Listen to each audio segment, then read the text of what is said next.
안녕하세요. 여호수남, 여호수아서를 읽어주는 남자. 오늘은 여호수아 13장, 14장, 15장 3장을 다루도록 하겠습니다. 이제 여호수아 중반을 넘어갔죠? 자, 여호수아서는 크게 네 부분으로 나눠질 수 있다고 했습니다. 자, 1장부터 5장까지는 그 준비, 그 다음에 6장부터 12장까지는 그 준비 과정을 통해서 구체적으로 실제적으로 정복해 들어가는 과정을 이야기하죠. 자, 그 다음에 13장부터 21장까지는 이제 정복해 들어갔으니까 어떻게 해요? 그 땅을 분배하는 거죠. 땅을 분배하는 거.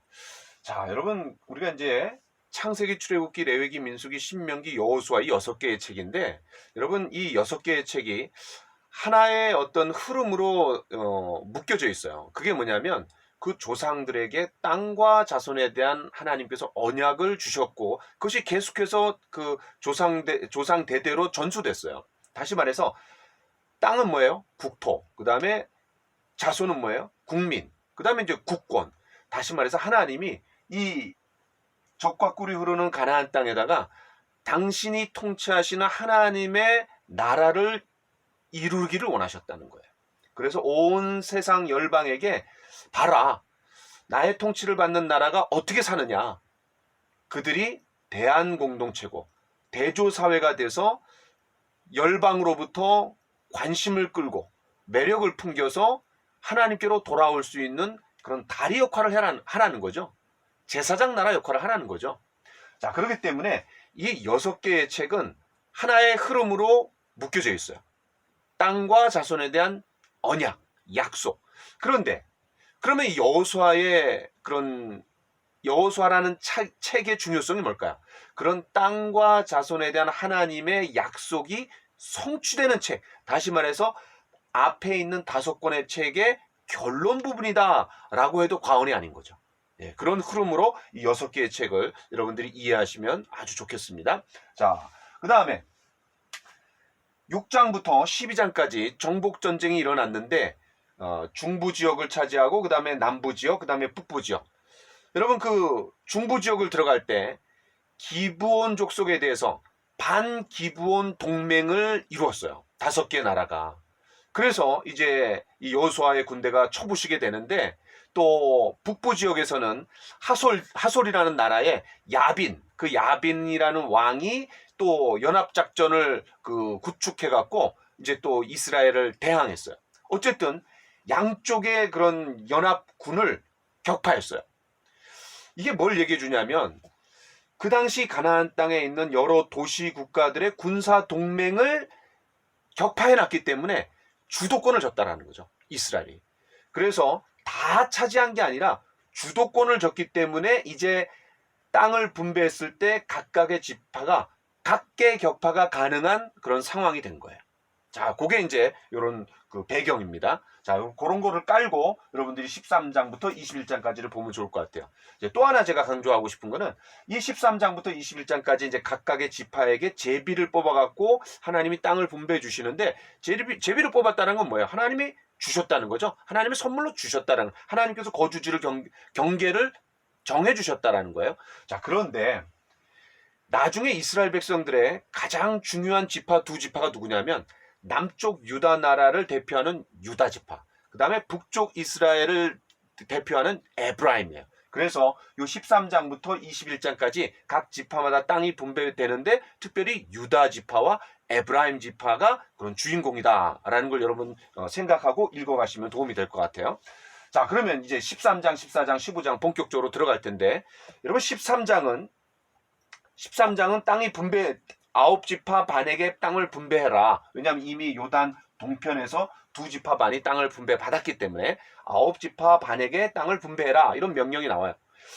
자, 그 다음에 14장, 15장에는 첫 번째 지파로 누가 이제 테이프를 끊냐면은, 당연히 유다 지파겠죠. 유다 지파. 그래서 2장에 걸쳐서 유다 지파가 나옵니다. 자, 그럼 이제 본격적으로 13장부터 한번 가보도록 합시다. 자, 여러분 13장에 보면 1절에 뭐라고 나오냐면, 여호수아가 나이가 많아 늙음에 여호와께서 그에게 이르시되 너는 나이가 많아 늙었고 얻을 땅이 매우 많이 남아있도다. 여호수아가 이제 연로해진 것 같아요. 아마 현역 은퇴할 때가 뭐 가까운 것 같아요. 그런데 얻을 땅이 매우 많이 남아있도다. 우리가 앞에까지 다 차지한 것 같은데 그런 게 아니에요. 일부를 차지했어요. 그리고 전체적인 어떤 그 가나안 땅의 주도권을 잡기 위한 그 정도 선에서 땅을 차지한 거예요. 자, 그러면 이제 각계 지파가 격파해야 되는데, 그럼 매우 많이 정복해야 될 땅이 매우 많이 남아 있다 그랬는데, 자, 그러면 이제 그 땅을 얻어야 되는 거죠. 자, 그러면 그 땅들이 뭐냐? 자, 2절에 보면 블레셋 사람의 땅, 또 6절까지 뭐 어느 땅 이렇게 남아 있어요. 자, 이거는 이제 여러분 사무엘 하 5장과 8장에 가면은 다윗이 통일 왕국을 이루어 갖고 이제 차지하지 못한 그 지역들을 정복해요. 또 5장 같은 데는 이제 블레셋 지역을 정복하고, 그러면서 여지를 이제 우리가 남겨두는 거죠.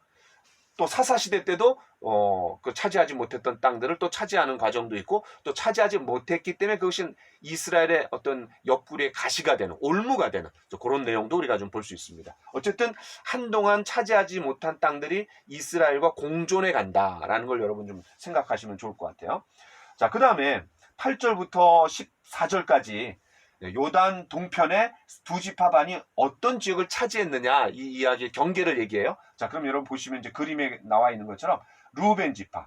자, 여기가 그 사해바다고, 여기가 이제 갈릴리, 그 다음에 요단강이에요. 이쪽이 지중해. 그러니까 요단강 동편. 자, 루벤 지파가 맨 밑에, 모압 지파가 있는 쪽이죠. 그 다음에 갓 지파, 이거는 암몬 족속이, 모압 족속, 그 다음에 암몬 족속, 그 다음에 여기 문하세 반지파는 위의 지역이에요. 구술과 이제 마아가 지역인데, 자, 그러면 이 루벤, 갓, 문하세 반지파가 차지하고 있는 이 요단 동편의 상당 부분이 바산 왕 옥, 아모리 왕 시온의 땅이었어요. 그러니까 뭐 이건 자주 나오는 것 같아요. 그렇죠? 바산 왕 옥, 아모리 왕 시온은 하나님께서 그들을 승리하게 해서 그 땅을 차지해서 이런 두 지파 반이 땅을 차지했다. 땅을 주셨다. 이런 내용들을 우리가 계속해서 이제 살펴보게 되는데, 그 아모리 왕 시온, 바산 왕 옥, 여러분 꼭 기억하고, 그 땅을 차지한 게 이스라엘의 역사에 상당히 중요했다. 여러분 좀 그걸 염두에 두시면 좋을 것 같아요. 자, 그 다음에 이제 14장으로 가보겠습니다. 자, 14장, 15장 아까 뭐라 그랬어요? 유다 지파의 땅을 분배받는 과정이고, 그 과정에서 특별히 주인공 역할을 한 게 누구냐면 갈렙이죠. 갈렙. 여러분, 이 산지를 내게 주소서, 뭐 이 찬양 있잖아요. 거기에 직접적인 배경이 되는 게 이제 이 14장, 15장입니다. 자, 여러분 14장에 가보면은 이제 9지파 반에게 땅을 나눠주라 이렇게 얘기해요. 자, 그때 이제 갈렙이 나이가 85세가 됐어요. 갈렙과 여호수아는 믿음의 보고를 했던 가나안 정탐꾼 12명 중에 2명이었죠. 근데 그때가 40살이었어요. 근데 45년이 지난 거예요. 나이도 많이 이제 들었고, 또 힘도 좀 쇠하여졌지만, 그 스피릿만큼은, 그 정신만큼은, 믿음만큼은 더 굳건해지고 강하게 된 것 같아요. 여호수아한테 가서 뭐라 그래요? 이런 쭉 그때 그 당신과 내가 그 가나안 정탐꾼 가지 않았냐, 그리고 이런 보고하지 않았냐, 이런 얘기를 하면서 뭐라고 얘기냐면, 이 산지를 내게 주소서, 이 산지를 내게 주소서. 내가 그걸 차지하겠다고. 그곳에 안악 자손이 크고 강대하지만 내가 그냥 먼저 선봉대 역할을 하겠다고.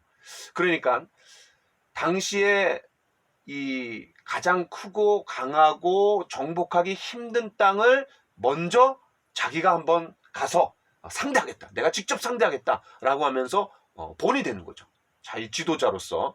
자, 그러면서 이제 다른 지파들의 어떤 믿음과 어떤 그런 분위기를 좀 탁 끌어올 수 있는 그런 역할을 이제 갈렙이 하는 거예요. 자, 그런데 이 산지를 내게 주소서. 이 산지가 어디입니까? 예, 헤브론입니다. 헤브론이 어디냐? 여기가 예루살렘이고 여기가 이제 헤브론이에요. 자, 그런데 헤브론은 굉장히 상징적인 의미가 있어요. 왜냐하면 이스라엘의 조상 아브라함과 사라가 묻혔던 곳이 여기에요.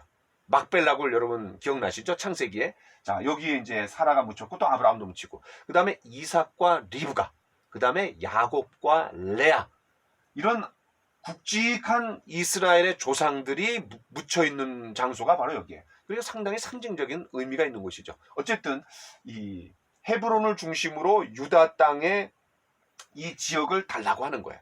그래서 여러분 예루살렘 밑에 이쪽부터 그다음에 저 밑에 네게부 사막까지 상당히 넓은 이 땅이 바로 유다 땅이 됩니다. 자, 그런데 제가 여기 동그라미 놨죠. 이게 뭐냐면 여호수아 19장에 가보면은 시몬 지파가 이제 땅을 분배받는데 그게 말하면 유다 지파의 원래 땅에 있던 부분을 받아요.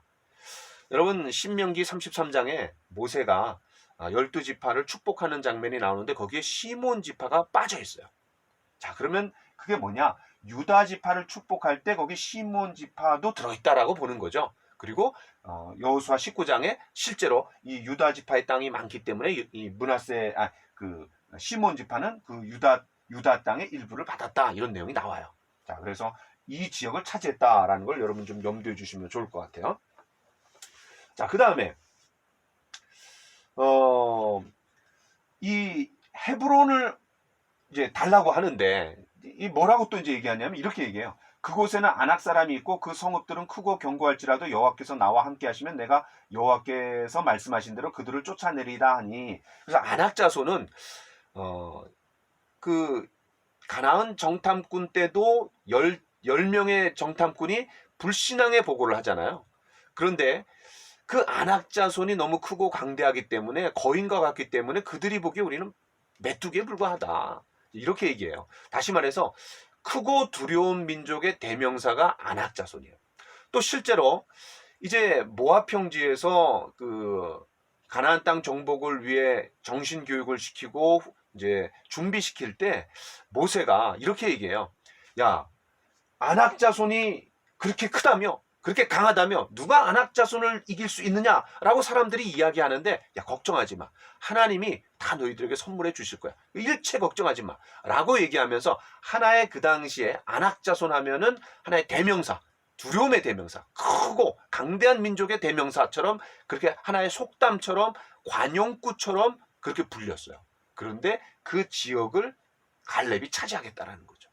이런 갈렙의 믿음을 우리가 좀 볼 수 있는 것 같아요. 자, 그 다음에 이제 15장으로 넘어가 보겠습니다. 자, 이런 갈렙의 요청 때문에 이제 헤브론을 중심으로 해서 이 전체 지역이 주어져요. 그게 이제 분배가 되는 거예요. 물론 이제 각계격파를 해갖고 차지해야 될 땅이죠. 자, 상당히 넓은 지역이에요. 자, 그런데 이 15장에서 좀 우리가 유념해서 봐야 될 게 뭐냐면, 이제 헤브론을 갈렙이 얻어요. 그런데 드빌이라는 곳도 이제 정복해요. 그런데 이 갈렙이 뭐라 하냐면, 누가 저 드빌에 가갖고 저 땅을 차지하겠느냐, 정복해서 차지하겠느냐, 만약에 그 차지하는 자에게는 내 딸 악사를 주겠다, 이렇게 얘기해요. 그런데 그때 쫙 손을 들고 분연이 일어나갖고 그 땅으로 가갖고 차지해갖고 갖다 바친 사람이 누구예요? 예, 온니엘이에요. 온니엘. 여러분 그 사사기 3장에 보면은 사사들 중에 한 사람이 온니엘이에요. 그러니까 이 갈렙은 헤브론을 얻었을 뿐만 아니라 동시에 모두 함께 얻은 거예요. 예, 온니엘도 사위로 얻는 그런 놀라운 축복을 얻는 것이, 자, 이 15장에서 우리가 좀 살펴봐야 될 중요한 대목이라고 볼 수 있습니다. 자, 지금까지 13장, 14장, 15장을 좀 다뤘는데 여기에 주인공이 누구냐? 유다 지파였다. 네, 여러분 특별히 갈렙, 네, 여러분 염두에 두시고 성경을 읽어 나가시면 좋을 것 같습니다. 수고하셨습니다.